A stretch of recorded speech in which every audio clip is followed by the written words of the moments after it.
Nous sommes très heureux de vous recevoir ici, chez nous, pour nous parler de l'astrologie. Alors la première question, bien entendu, qu'est-ce donc cette astrologie? Alors l'astrologie consiste à établir un rapport entre nous et les corps célestes, ou en tout cas une dizaine de planètes que nous utilisons en astrologie. Un rapport qui est physique mais surtout symbolique. On va se rapporter à la mythologie grecque qui présentait les planètes comme des dieux, donc comme des énergies particulières, des dynamiques particulières. Et à partir de ces symboliques planétaires, on va établir ce qu'on appelle une carte du ciel. Au moment de la naissance, les planètes sont réparties d'une certaine façon dans le ciel. Et c'est cette répartition, cette constellation en quelque sorte, qui va nous donner une sorte de tableau personnel et nous permettre de décrire la personnalité de quelqu'un. Donc, vous voulez dire qu'il y a une corrélation entre, je dirais, toutes les planètes et nous-mêmes? Absolument. En tout cas, c'est ce qui a été établi par les premiers astrologues il y a quelques milliers d'années. Et même si bon, l'astrologie a beaucoup évolué depuis en termes d'interprétation et de connaissances symboliques, on garde quand même, on va dire, une grande base de ce qui a été compris à cette époque-là. On sait que l'univers évolue, donc forcément l'astrologie doit également évoluer, c'est ça? Absolument.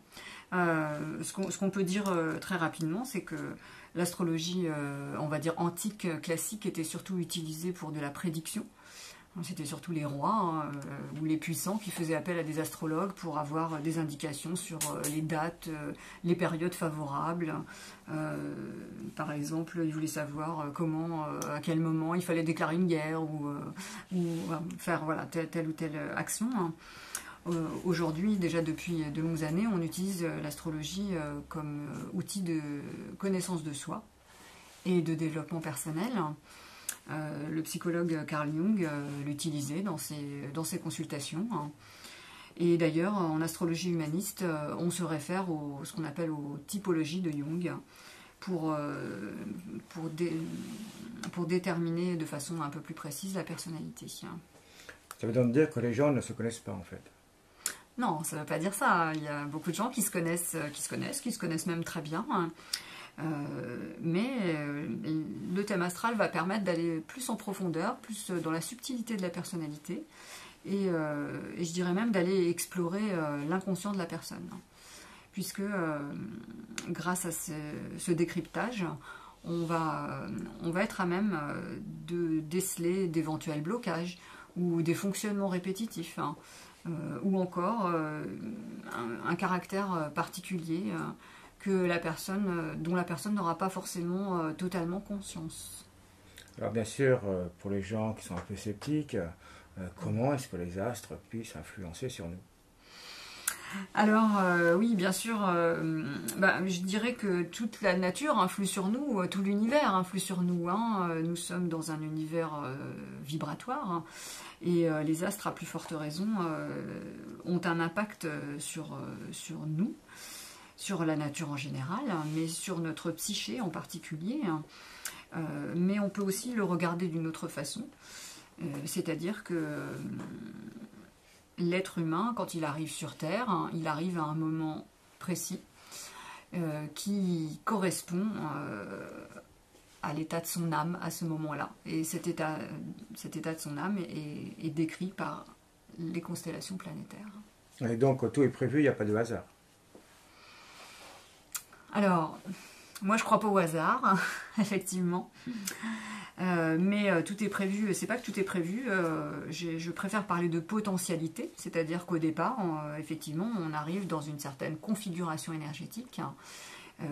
En même temps, on recueille en nous toutes nos mémoires généalogiques et génétiques, en plus de tout ce que nous allons acquérir au cours de notre vie, par notre éducation, les professeurs que nous allons avoir, nos expériences de vie, nos relations, etc., etc.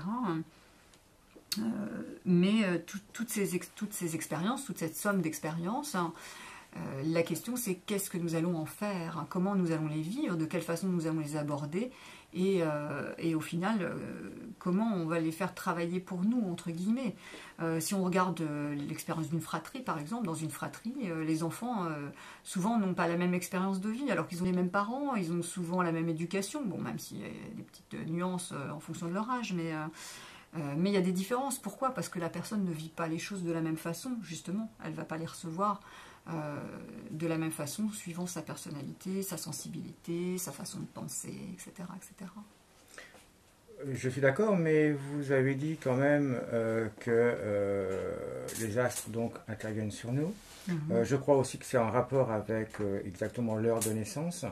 Et ce que vous nous dites là, c'est plutôt par l'expérience, l'éducation, l'évolution de la personne, et non par rapport à la naissance. Alors, je dirais que les deux interviennent. C'est-à-dire qu'au moment de la naissance, on a ce qu'on appelle une carte du ciel. Donc, je vais vous montrer concrètement,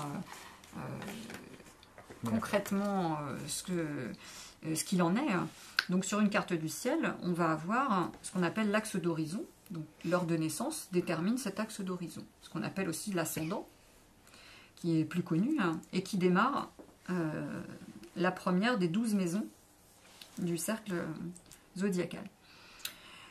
Donc, cette configuration de départ, elle vient nous donner une base, je dirais, une personnalité qui est en même temps, comme je le disais, une potentialité, parce que cette personnalité, elle va évoluer au fil de notre éducation, de nos expériences, de nos rencontres, et de la façon dont on va vivre tout ça.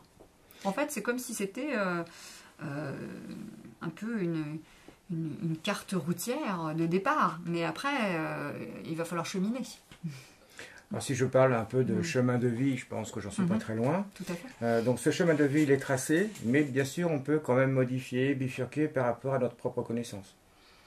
Oui, alors je dirais, il est tracé dans les grandes lignes. Dans la mesure où on peut considérer que l'âme a une sorte de mission de vie. En tout cas, elle aurait quelque chose à réaliser dans son incarnation. Et ce que la personne, je dirais, a à sa disposition, c'est le libre arbitre de travailler sur ses propres énergies et de les transformer comme elle peut, avec toutes les aides qu'elle va pouvoir trouver autour d'elle. Quand je dis les transformer, par exemple, sur le plan émotionnel, quelqu'un qui va avoir des difficultés sur le plan émotionnel, par exemple, qui va avoir de grandes difficultés à s'exprimer, hein, pour donner un exemple, il y a des possibilités aujourd'hui multiples pour pouvoir trouver un certain épanouissement, et puis à travers peut-être des activités, à travers des prises de conscience sur soi, hein, à un moment, être en capacité de se libérer et d'être beaucoup plus à l'aise avec sa sphère émotionnelle. Tout à l'heure, vous avez parlé de réincarnation. Oui. Est-ce que là, avec l'astrologie, on peut connaître nos vies antérieures? Il y a une astrologie qu'on appelle l'astrologie karmique, effectivement, qui est spécialisée en la matière. On utilise ce qu'on appelle l'axe des nœuds karmiques, hein. On peut le voir ici sur le graphique avec le nœud nord, le nœud sud. Mais on va aussi aller regarder différentes maisons ou domaines du thème pour scruter d'un petit peu plus près les vies antérieures, ou en tout cas les vies antérieures qui ont un intérêt dans cette vie-ci. Après, effectivement, on n'a pas forcément abordé ce sujet-là. Ça dépend si la personne est réceptive à cette idée-là, hein, si elle y croit, ou en tout cas si elle se dit pourquoi pas. Hein, on va pouvoir regarder les choses sous cette approche. Hein. Est-ce qu'il y a vraiment besoin d'y croire, ou est-ce que quand même c'est une science qui est vraie? C'est difficile de trancher sur les questions. Il y a énormément comment je dirais, d'enquêtes, de faits sur la réalité des vies antérieures. Il y a aussi d'autres cultures, d'autres civilisations qui prennent pour acquis le fait qu'on ait des vies antérieures, hein, en particulier dans les civilisations orientales. Maintenant, les vies antérieures, c'est complexe. Parce que on peut aussi se dire qu'à travers notre patrimoine génétique, on est déjà représentatif de la vie de nos ancêtres. Donc c'est aussi une forme de vie antérieure, entre guillemets. En tout cas, on porte des mémoires qui viennent déjà d'autres vies, de cette façon-là. Sans parler de notre âme qui reviendrait à différentes époques de façon très autonome. En fait, je parle également de la véracité de l'astrologie. Ah oui, ben, l'astrologie, effectivement, est jusqu'à présent très controversée, mais je dirais qu'elle est aussi très utilisée par des personnes extrêmement pointues et même scientifiques, mais plus effectivement dans le domaine ésotérique, voire le domaine des sciences occultes, parce que effectivement on travaille avec la symbolique en astrologie. Et la symbolique, c'est quelque chose qui n'est pas palpable, on va dire, enfin, c'est difficile de prouver quelque chose au plan, enfin, sur le plan physique, scientifique, tel qu'on l'entend aujourd'hui, hein, effectivement. Moi, je dirais simplement que ça fait plus de 35 ans que je réalise des thèmes, hein, que je fais des entretiens et que je constate que c'est un outil formidable. Alors aussi formidable soit-il, on a quand même du mal à comprendre pourquoi et comment les planètes, même si on sait qu'il y a le magnétisme, l'électromagnétisme, etc., puissent influencer sur notre vie et surtout par rapport à notre date de naissance. Eh bien, on connaît tous l'influence que la Lune peut avoir sur notre vie ou nos personnalités. La Lune n'influe pas seulement sur les marées, mais elle influe sur les individus. C'est quelque chose là qui est largement prouvé en tout cas. Donc si la Lune peut nous impacter, pourquoi pas les autres corps astraux? Oui, tout à fait, mais elle change au fil du temps de notre chemin de vie. Par contre, là, notamment l'astrologie, vous partez essentiellement du point de la naissance de la personne. Ah non, pas seulement, hein. Parce que là, effectivement, on part de la carte natale, du moment de la naissance, mais on peut établir un thème à tout moment et utiliser ce qu'on appelle les transits, autrement dit les passages planétaires, hein. Et d'ailleurs, la révolution solaire, qui est le moment où le soleil revient sur le thème de naissance. On peut voir ici, là on a le thème de naissance au centre, et on va avoir la révolution solaire autour. Donc les planètes, au moment de l'anniversaire de la personne, vont se répartir de façon très différente par rapport à son thème natal, et vont nous permettre de savoir quels sont les domaines, on va dire, qui sont sous le projecteur pendant cette période entre deux anniversaires. Alors, qu'est-ce qui peut influencer le plus et complémentaire? Alors, j'ai un petit peu de mal avec ce terme d'influence, en fait. Moi, je dirais plutôt que ce qui est intéressant, c'est de connaître la place et surtout le rôle que vont jouer certaines énergies à un certain moment, pour pouvoir soit peut-être mieux utiliser ce qu'on a à sa disposition, mieux s'orienter, mieux comprendre dans quelle configuration on se trouve à un moment donné. Pour moi, c'est vraiment un outil, c'est pas quelque chose qu'on doit subir, hein. Effectivement, autrefois, l'astrologie, c'était très fataliste. On était dans une optique de bon ben voilà, le destin est inscrit là et on doit faire avec, quoi. Et c'est pas du tout mon approche. Je pense qu'effectivement, il y a autour de nous une somme d'influences diverses et variées qui sont toutes énergétiques d'une façon ou d'une autre. Mais nous-mêmes sommes des émetteurs-récepteurs. Donc nous recevons des énergies et nous en transmettons aussi, nous en rayonnons, hein. Et donc dans cette fonction que nous avons, où il y a des entrées et des sorties, c'est comment chaque personne va gérer ses entrées et ses sorties. De quelle façon elle va pouvoir les accueillir ou au contraire faire un tri, faire un filtrage pour pouvoir cibler certaines actions, certains comportements, etc. Donc c'est un outil qui nous permet de nous décider sur certaines questions, par exemple, que l'on se pose et dont on n'a pas la réponse. Par exemple, ça peut être effectivement pour une orientation professionnelle. Quelqu'un est dans l'hésitation, il vient de quitter son travail, ou il a plusieurs idées, mais il ne sait pas exactement qu'est-ce qu'il pourrait choisir, qu'est-ce qui serait le mieux pour lui. Eh bien oui, tout à fait, c'est quelque chose qu'on va pouvoir regarder, mais quand même à la lumière du thème natal, puisque le thème natal va nous donner quand même la base de la personnalité. et je dirais la profondeur de la personne. Oui, donc toute indécision peut être pas résolue, mais tout au moins peut être aidée grâce à l'astrologie. Bien sûr, ça peut vraiment aider à faire des choix, absolument. Hein. C'est pas toujours suffisant, mais ça peut. Bon, différent de la voyance, hein, quand même. C'est très différent. Alors même si l'astrologie est aussi utilisée pour la prédiction, il y a des astrologues qui font des calculs très précis, hein, qui peuvent même vous donner des dates sur des événements. Moi, c'est pas ma pratique. Hein. J'utilise vraiment l'astrologie comme outil de connaissance de soi et de développement personnel, voire spirituel. Mais effectivement, la différence, c'est que dans le cadre d'une voyance, on va vous dire, ben voilà, il va se passer ça, il va se passer ça, il va se passer ça. Dans le cadre d'une étude plus psychologique, on va vous dire, ben voilà ce qui se passe en ce moment, voilà ce qui semble vous influencer ou avoir de l'importance, ou en tout cas ou vous bloquer, ou au contraire vous aider. Comment vous pourriez composer avec tout ça? Et donc là, on vous redonne un libre arbitre quelque part.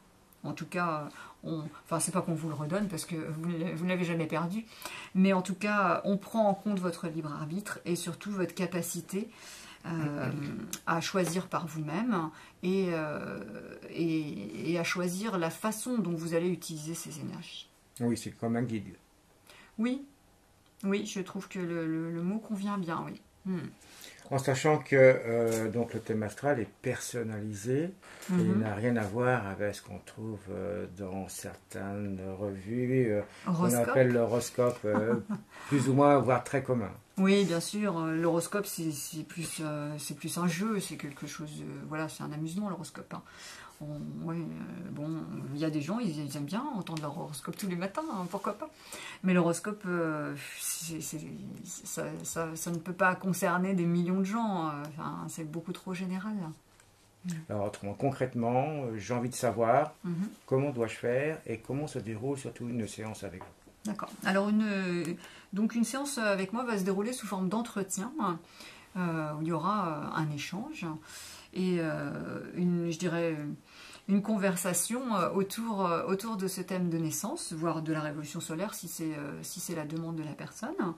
La consultation dure 1h30 et en général je reçois les personnes chez moi, mais je peux aussi me déplacer. Il m'arrive pour des personnes pour qui ça peut être un petit peu compliqué de venir jusqu'à Cugan, puisque j'habite à Cugan, tout près de Clisson. Donc Clisson c'est le 44, Cugan c'est le 85. Et je peux aussi faire des consultations par Skype, ça m'est arrivé.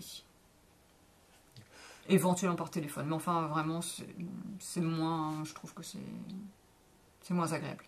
Il faut une interrogation précise, des questions? Pas forcément, je peux avoir des demandes sur la globalité du thème, où la personne veut simplement avoir une image générale de sa personnalité, mais souvent c'est plutôt des questions précises sur le domaine sentimental, professionnel, les relations familiales, le mode de vie, etc.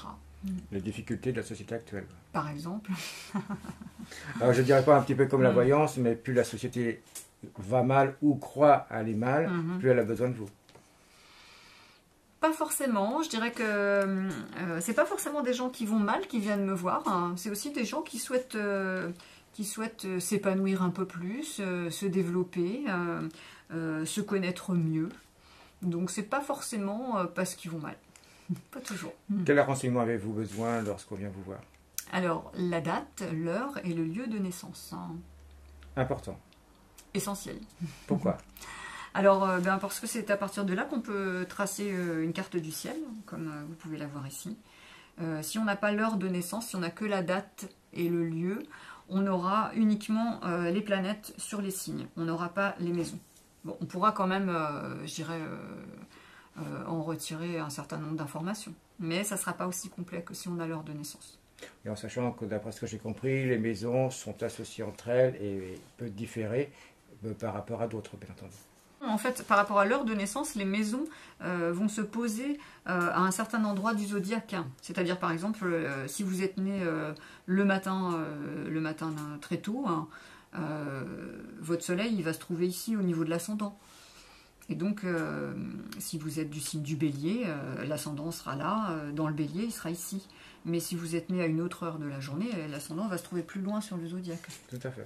Et donc par rapport à ces changements-là, associés au reste du thème astral, ça peut modifier, bien entendu. Absolument, ça va modifier la personnalité, enfin le décryptage de la personnalité, oui, absolument. Oui. C'était là ma question. Si on veut vous retrouver, qu'on a besoin de vos services, en sachant que tout le monde peut avoir besoin de vos services, comment fait-on?